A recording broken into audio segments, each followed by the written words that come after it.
அனைவருக்கும் வணக்கம் மக்களே. சற்றுமுன் கிடைத்த ஒரு முக்கிய அப்டேட் பார்த்தீங்கன்னா என்ன சொல்லியிருக்காங்கன்னா 46 கிலோ தங்கம் கட்டிகளை பறிமுதலா. ஆமாங்க, என்னங்க பார்த்தீங்கன்னா சென்னை மாதவரத்தில் 46 கிலோ தங்கம் கட்டிகளை பறிமுதல் செய்தும் பறக்கும் படையினர் கைப்பற்றிருக்காங்க. இது குறிப்பாக எதன் காரணமாக கைப்பற்றிருக்காங்க தான். ஸோ இது போல் பல்வேறு இடத்துல பறக்கும் படையினர் அங்கங்கே பறிமுதல் பண்ணுற இந்த நிலையில் குறிப்பாக 46 கிலோ தங்கம் இங்கே பறிமுதல் பண்ணியிருக்காங்க. ஸோ இது எதன் காரணமாக வந்திருக்கு தான் பிரீஃபாக செய்திக்குள்ளே பார்க்க போகிற மக்களே. ஸோ அதற்கு முன்னாடி நம்மளோட சேனல் இப்போ வந்திருக்கீங்கன்னா மறக்காமல் சப்ஸ்கிரைப் பண்ணிக்கோங்க. பக்கத்தில் இருக்க பெல் ஐகானை கிளிக் பண்ணி ஆல் டிக் பண்ணிக்கோங்க. முக்கியமான விஷயம் வீடியோ ஸ்கிப் பண்ண பாருங்கள். அப்போ தான் நான் சொல்கிற தகவல் உங்களுக்கு சரும். வாங்க வீடியோவில் போகலாம்.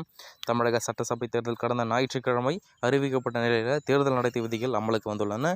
இதனால் உரிய ஆவணங்கள் இல்லாமல் 50,000 ரூபாய்க்கு மேலே எடுத்து வரப்படும் பணம் பொருட்கள் பறிமுதல் செய்யப்பட்டு வருவதாக சொல்ல வராங்க.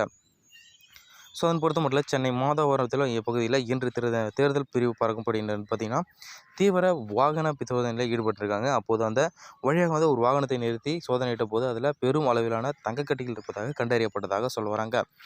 பறிமுதல் சுமார் 46 கிலோ இடம் கொண்ட தங்கக்கட்டிகள் கைப்பற்றப்பட்டன. இதன் சர்வேயில் பார்த்தீங்கன்னா சந்தை மதிப்பிலே பல கோடி ரூபாய்க்கும் இருக்கும் என கண்காணிக்கப்பட்டதாக சொல்ல வராங்க. காரணம், இந்த தங்கத்தை பார்த்திங்கன்னா வந்தவர்கள் அதற்கான ஒரு முறையான ரசீதுகளோ அல்லது தேர்தல் ஆணைய அறிவுறுத்திகளோ இல்லை, ஆவணங்களோ இல்லை அப்படின்ட்டு சொல்ல வராங்க. அதிகாரிகளுடைய நடவடிக்கை பறிமுதல் செய்யப்பட்ட தங்கம் உடனடியாக மாதவரம் வட்டாட்சியர் அலுவலகத்திற்கு கொண்டு செல்லப்பட்டதாக சொல்ல வராங்க. பின்னர் வருமான வரித்துறை அதிகாரியிடமிருந்து இது குறித்து தகவல் தெரிவிக்கப்பட்டு விசாரணை முடிவுக்கு விட்டுள்ளதாக சொல்ல வராங்க. தேர்தல் கண்காணிப்பு தீவிரத்தை பொறுத்த மட்டும் தேர்தல் நெருங்கி வரும் வேளையில் வாக்காளர்களுக்கு கொடுக்க பணம் அல்லது பரிசு பொருட்கள் கட்டுப்படுத்துவதை தடுக்க சென்னை முழுவதும் 24 மணி நேரமும் பறக்கும் படையினர் கண்காணிப்பில் ஈடுபட்டுள்ளதாக சொல்ல வராங்க. உரிய ஆவணங்களை வழங்கினால் தங்கக்கட்டிகள் திரும்ப ஒப்படைக்கப்படும் எனவும் தேர்தல் அதிகாரிகள் தெரிவிச்சிருக்காங்க. இது போன்ற இன்ஃபர்மேஷன் மற்றும் தேர்தல் மற்றும் தமிழ்நாட்டுடைய முக்கிய நிகழ்வுகளை தெரிந்து கொள்ள உடனுக்குடன் துல்லியமாக தெரிஞ்சுக்கணும்னு மறக்காமல் நம்மளோட சேனலை சப்ஸ்கிரைப் பண்ணி வச்சுக்கோங்க.